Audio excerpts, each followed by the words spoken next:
found his journal by accident, and what I read didn't sound like a monster. It sounded like a victim. Page after page of how no one understood him, how everyone let him down, how he suffered in silence while giving everything he had. I almost closed it. But then I noticed something. Every single story had me in it. And in every single story, I was the villain. That's when I realized the warning signs I'd been looking for were never going to look like cruelty. They were going to look exactly like this. So, what else had I been reading completely wrong? His name was Daniel. We met the way a lot of people meet now, through mutual friends, a group chat, a slow accumulation of small interactions before the first real conversation. He was quiet, thoughtful, people said. The kind of man who listened more than he talked, which felt rare, which felt safe. He had this way of looking at you like you were the most interesting person in the room. And because I wasn't used to that, I mistook the intensity for depth. We dated for almost 2 years.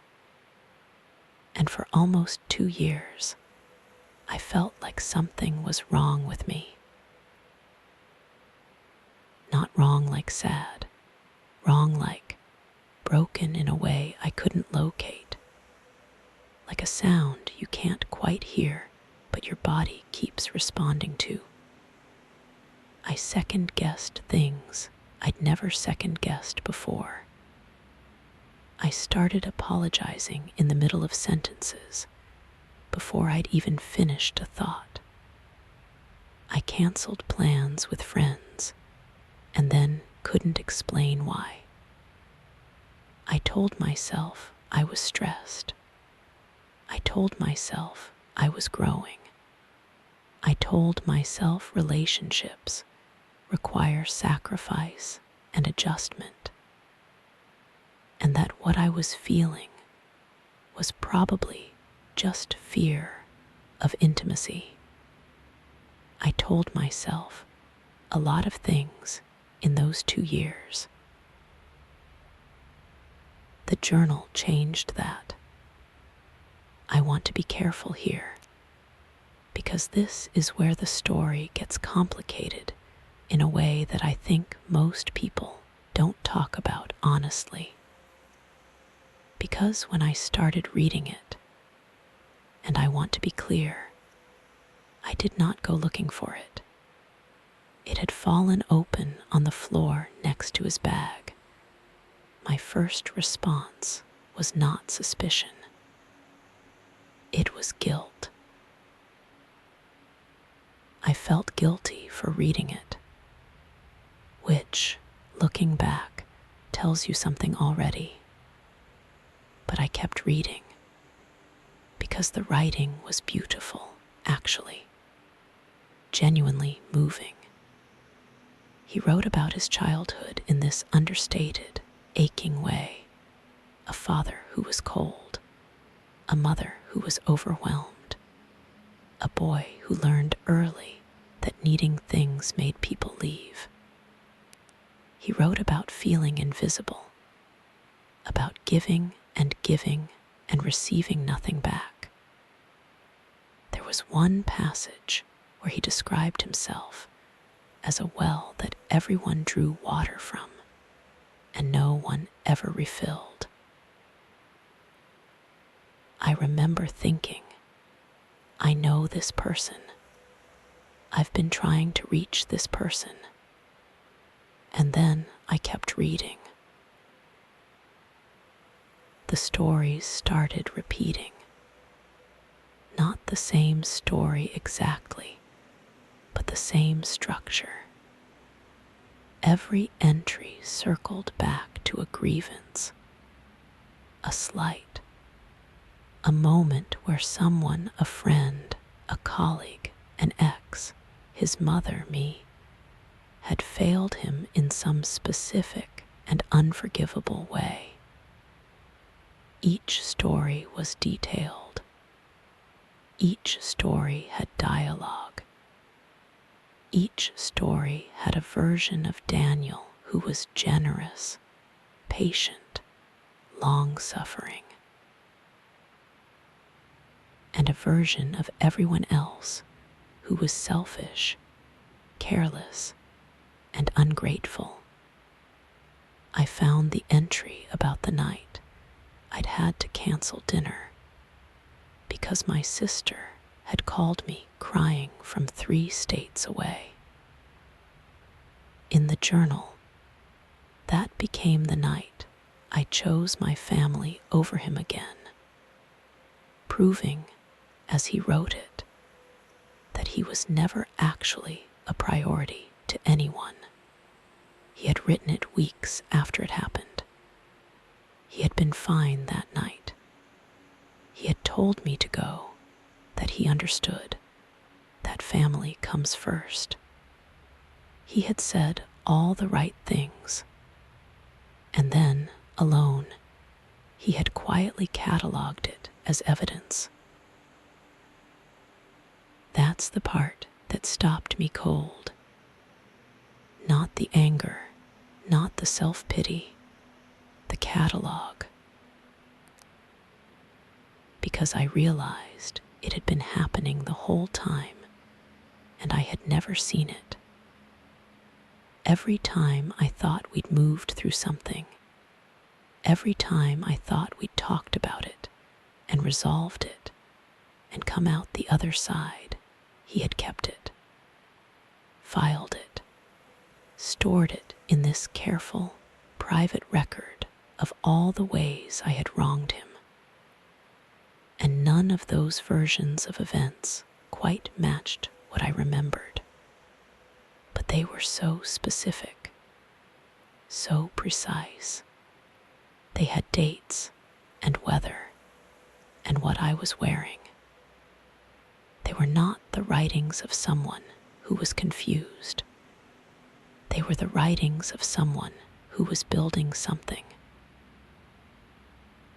I just didn't know yet what he was building it for.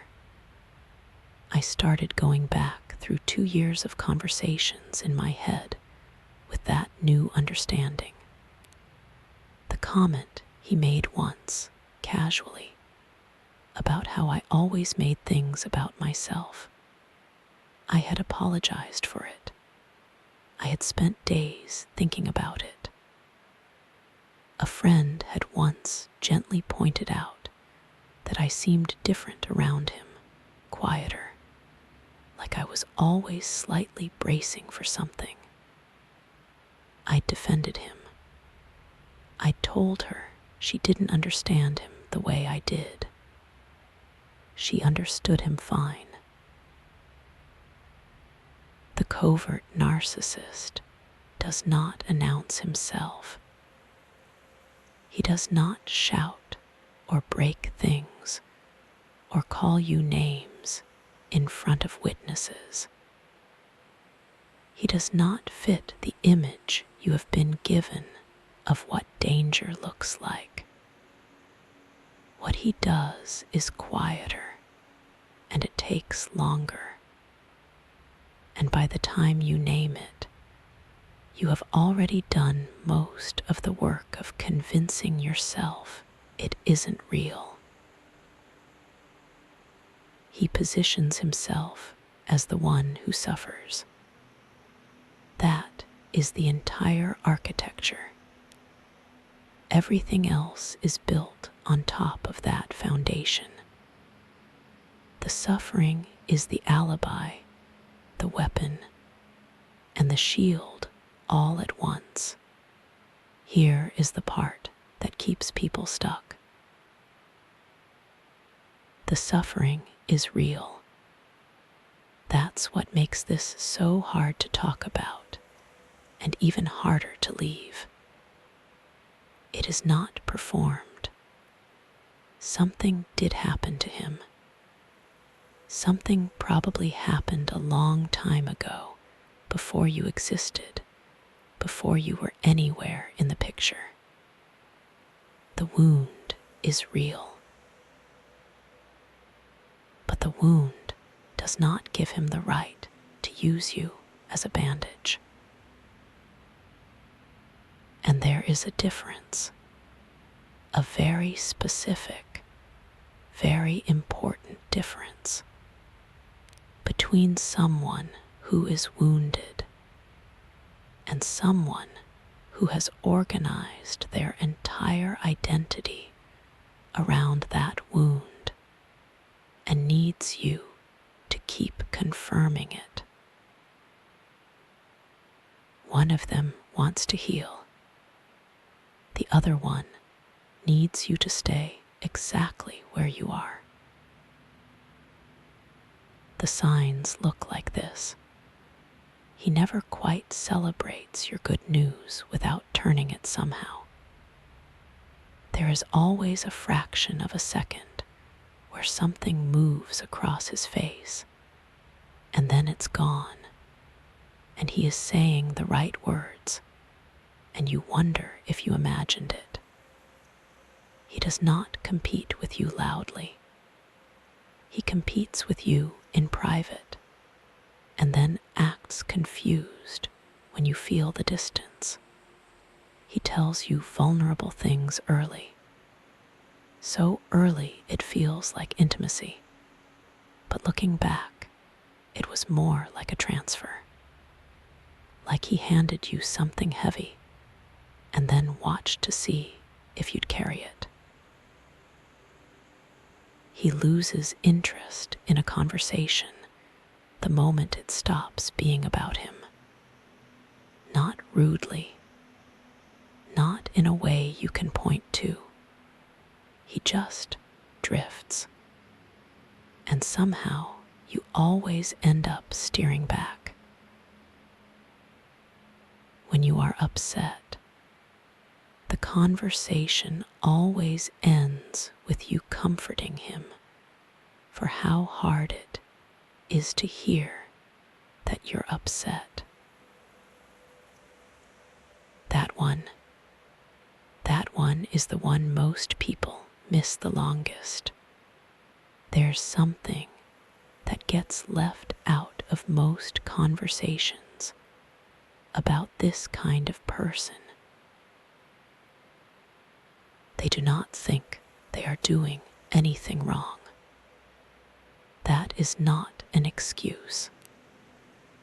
But it is a fact that matters, because it means the version of him you see, the gentle one, the wounded one, the one who remembers exactly how you take your coffee and cried at that one film.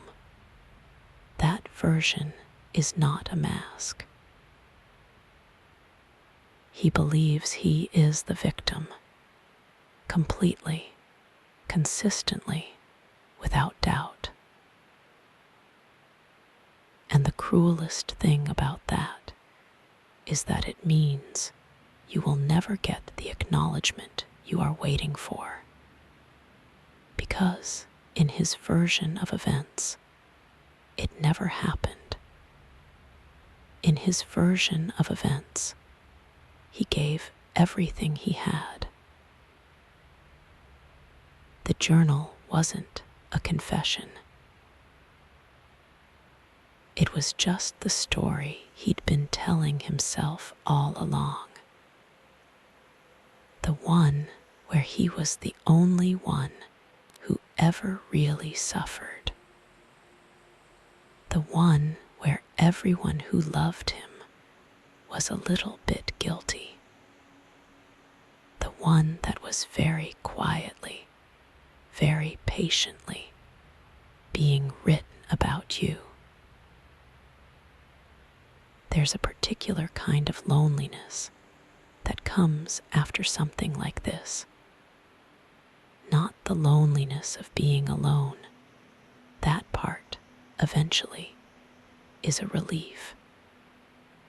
It's the loneliness of having to relearn how to trust your own memory, of realizing that for a period of your life, your perception of yourself was being slowly authored by someone else, and you didn't notice because it happened the way fog happens.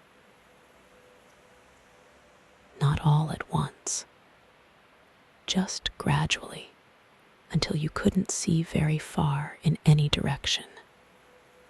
If something in this felt familiar, not like a story you heard, but like a story you lived, I gently ask you to sit with that, not to spiral, not to diagnose anyone, just to sit with it and let yourself know what you already know. Because the thing about covert narcissism is that the last person to recognize it is almost always the person closest to it. And I keep wondering, if I hadn't dropped that bag, if that journal had stayed closed, how much longer would I have spent apologizing for things that were never my fault? How much longer would I have stayed the villain in someone else's story and called it love